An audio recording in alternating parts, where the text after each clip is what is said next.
datang lagi di channel aku.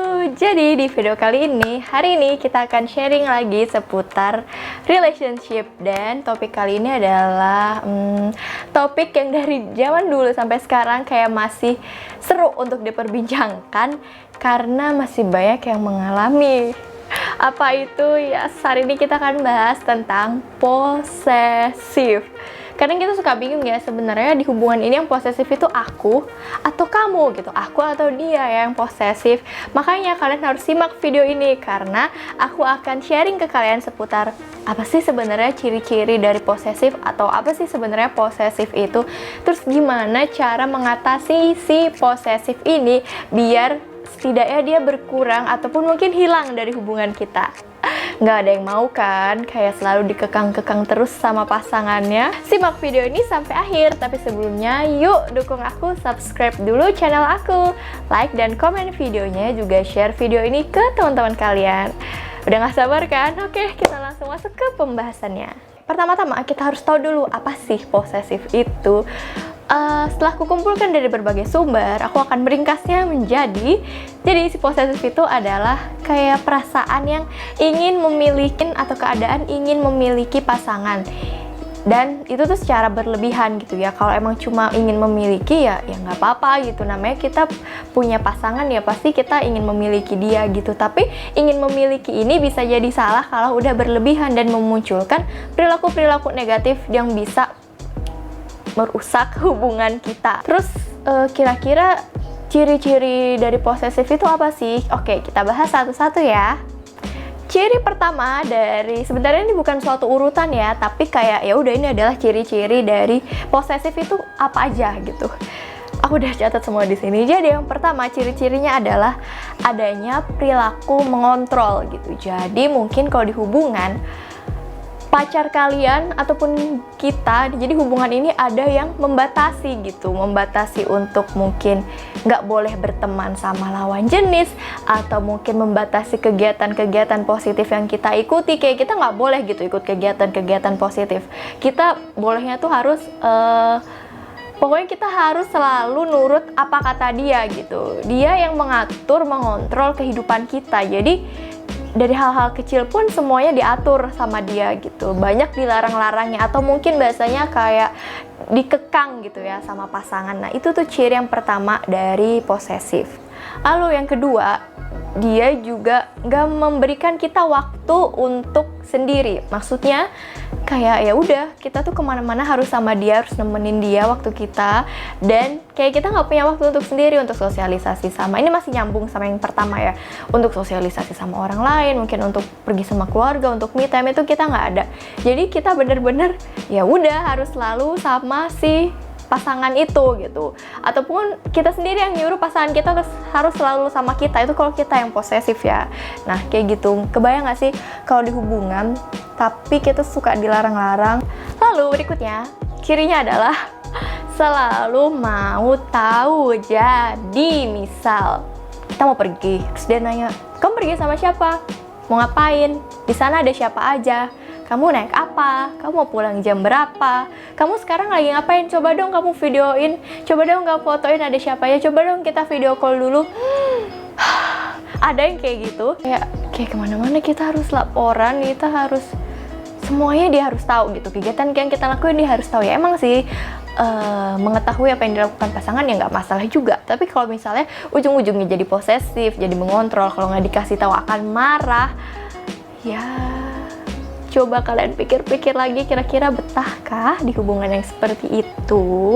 Atau mungkin kalau kitanya ternyata yang kayak gitu, nggak kasihan gitu sama pasangan, kayak hidup di bawah pengawasan kita terus.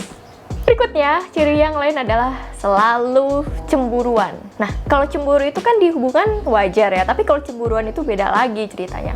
Aku pernah bahas tentang cemburu, nanti kalian bisa tonton videonya, aku kasih cardnya di atas. Jadi kalau si posesif itu selalu cemburuan ya, otomatis sama lawan jenis ya. Biasanya banyak yang kayak nggak boleh, atau ini nggak boleh nge-like-in foto lawan jenis kalau misalnya, ataupun bahkan kayak update Instagram Stories itu nggak boleh karena dianggapnya akan cari perhatian sama lawan jenis. Atau mungkin sekedar nge-react Instagram Stories lawan jenis itu juga nggak boleh. Atau cuma chattingan sebatas nanyain tugas, nanyain pekerjaan itu juga nggak boleh, karena ya dia selalu cemburuan. Itu adalah ciri-ciri dari posesif. Yuk coba sampai sini, kira-kira yang posesif kamu atau dia?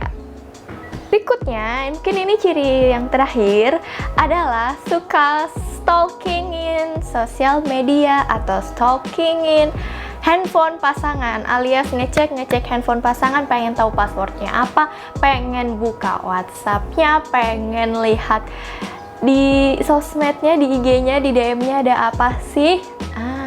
Kalau nggak diliatin akan marah. Siapa yang pernah kayak gitu atau mungkin lagi digituin, ya itu adalah salah satu ciri dari si posesif. Menurut kalian itu penting nggak sih? Atau iya kayak ngecek handphone pasangan itu penting atau nggak? Coba deh share di kolom komentar, aku pengen tahu. Nah, kalau menurut hasil penelitian yang aku baca ya, banyak orang yang ngecek handphone ataupun sosmed pasangan itu ya sebenarnya tujuannya untuk pengen tahu gitu, kayak mengantisipasi hal-hal buruk yang mungkin terjadi di hubungan.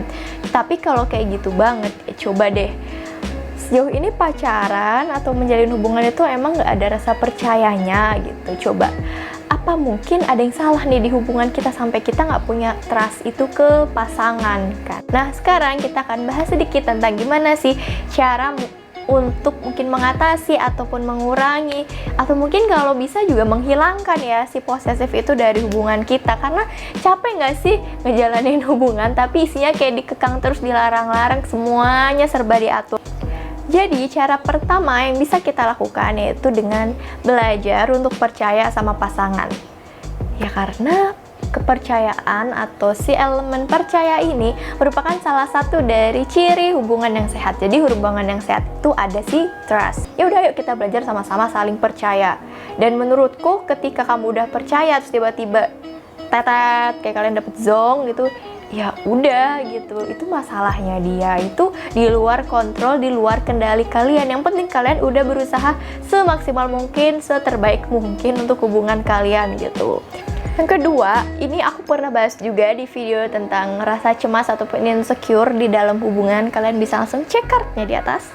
Itu jangan kasih makan pikiran-pikiran negatif kita. Ya coba deh, kalau misalnya kita lagi cemas gitu, ya udah kita kayak menenangkan diri dulu. Jangan langsung gegabah, jangan langsung melakukan hal-hal yang sangat-sangat tidak dianjurkan. Yang ketiga, kita itu harus tetap independen atau tetap mandiri gitu. Meskipun kita punya pasangan, meskipun kita ada di dalam suatu hubungan, ya kita tuh terpisah gitu dari pasangan kita. Kayak ini kamu, ini pasangan kamu, bukan yang melebur gitu. Jadi kita nggak boleh loh kehilangan, istilahnya kayak baik yang ngomong, kehilangan jati diri kita, kehilangan diri kita ketika kita lagi menjalani suatu hubungan.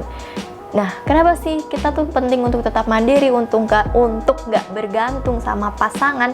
Karena kalau misalnya tiba-tiba mimpi buruk itu jadi kenyataan dan pasangan kita tiba-tiba bye, ninggalin kita, ada terjadi hal-hal yang lain, ya kita nggak akan merasa dunia kita tuh hancur. Karena ya ada dan nggak ada dia, aku tetap baik-baik aja gitu. Aku tetap bisa happy, aku tetap bisa jadi diriku, tetap bisa bertumbuh, tetap bisa berkembang. Jadi kita tetap perlu punya batasan, baik untuk diri kita sendiri dan untuk hubungan kita. Kadang ada nih, kita suka ngelihat teman kita mungkin, wah dua-duanya menurut kita nih hubungannya posesif nih, tapi kok dia sama-sama happy ya, kok betah-betah aja gitu, seneng banget diposesifin, katanya ya dia perhatian loh sama aku. Padahal konsepnya nggak gitu. Posesif itu bukan tanda cinta, posesif itu bukan juga bentuk perhatian gitu. Mungkin jadi ada yang namanya attachment gitu. Kalau mungkin orangnya ini sama-sama attachmentnya insecure, ya mereka akan sama-sama saling posesif, satu posesif. Padahal orang-orang di luar mungkin ya, wah ini hubungannya dia ini nggak sehat gitu. Cuma ya itu tadi, karena mereka sama-sama senang diposesifin, akhirnya ya mereka punya hubungan yang mereka bilang tampaknya happy, tapi sebenarnya mereka hubungannya sangat terbatas, nggak boleh bergaul sama orang lain mungkin. Di dalam pengawasan terus mungkin gitu. Nah jadi itu tuh yang nyebabin kadang suka ada orang yang kok kelihatannya happy sih padahal sama-sama posesif. Jadi gimana, udah kelihatankah siapa yang posesif? Semoga video ini bisa bermanfaat buat kalian. Dan kalau kalian punya cerita-cerita boleh loh komen di bawah, supaya tahu kita bisa sharing bareng. Atau kalian punya saran topik boleh komen juga di bawah. Kalau pengen cerita tapi malu boleh DM ke Instagram aku. Sampai jumpa di video berikutnya. Terima kasih sudah nonton.